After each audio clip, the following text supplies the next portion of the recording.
بسم اللہ الرحمن الرحیم۔ السلام علیکم ورحمۃ اللہ وبرکاتہ۔ ناظرین محترم، حضرت یعقوب علیہ السلام کا حکم سن کر حضرت یوسف علیہ السلام کے بھائی پھر مصر کی طرف روانہ ہوئے۔ جب وہ حضرت یوسف علیہ السلام کے پاس پہنچے تو کہنے لگے، اے عزیز، ہمیں اور ہمارے گھر والوں کو تنگی، بھوک کی سختی اور جسموں کے دبلا ہو جانے کی وجہ سے مصیبت پہنچی ہوئی ہے۔ ہم حقیر سا سرمایہ لے کر آئے ہیں جسے کوئی سوداگر بھی اپنے مال کی قیمت میں قبول نہ کرے۔ وہ سرمایہ چند کھوٹے درہم اور گھر کی اشیاء میں سے چند پرانی بوسیدہ چیزیں تھیں۔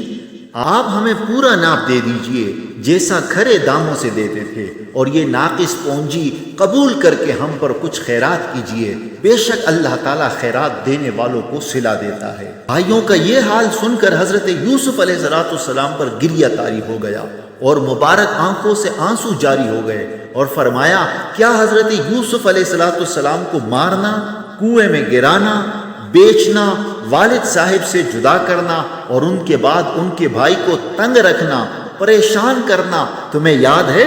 اور یہ فرماتے ہوئے حضرت یوسف علیہ السلام کو تبسم آ گیا، اور انہوں نے آپ کے گوہرے دندان کا حسن دیکھ کر پہچانا کہ یہ تو جمال یوسفی کی شان ہے۔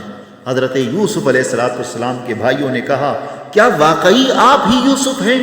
حضرت یوسف علیہ السلام نے فرمایا، ہاں میں یوسف ہوں اور یہ میرا بھائی ہے۔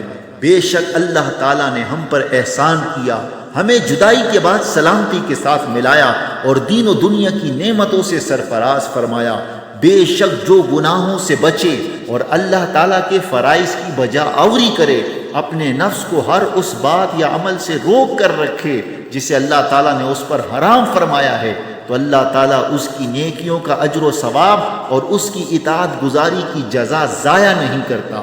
حضرت یوسف علیہ السلام کے بھائیوں نے اپنی خطاؤں کا اعتراف کرتے ہوئے کہا، خدا کی قسم، بے شک اللہ تعالیٰ نے آپ کو منتخب فرمایا اور آپ کو ہم پر علم، عقل، صبر، حلم اور بادشاہت میں فضیلت دی ہے۔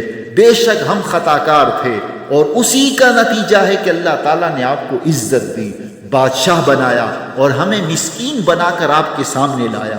حضرت یوسف علیہ السلام نے فرمایا، آج اگرچہ ملامت کرنے کا دن ہے، لیکن میری جانب سے تم پر آج اور آئندہ کوئی ملامت نہ ہوگی۔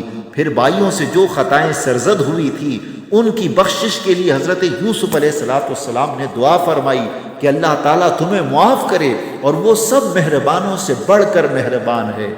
یاد رکھیں، آج کل لوگ باہمی دھوکہ دہی میں مثال کے لیے برادران یوسف کا لفظ بہت زیادہ استعمال کرتے ہیں، اس سے احتراز کرنا چاہیے۔ برادران یوسف کا ادب و احترام کرنے کا حکم ہے، اور ان کی توہین سخت ممنوع و ناجائز ہے۔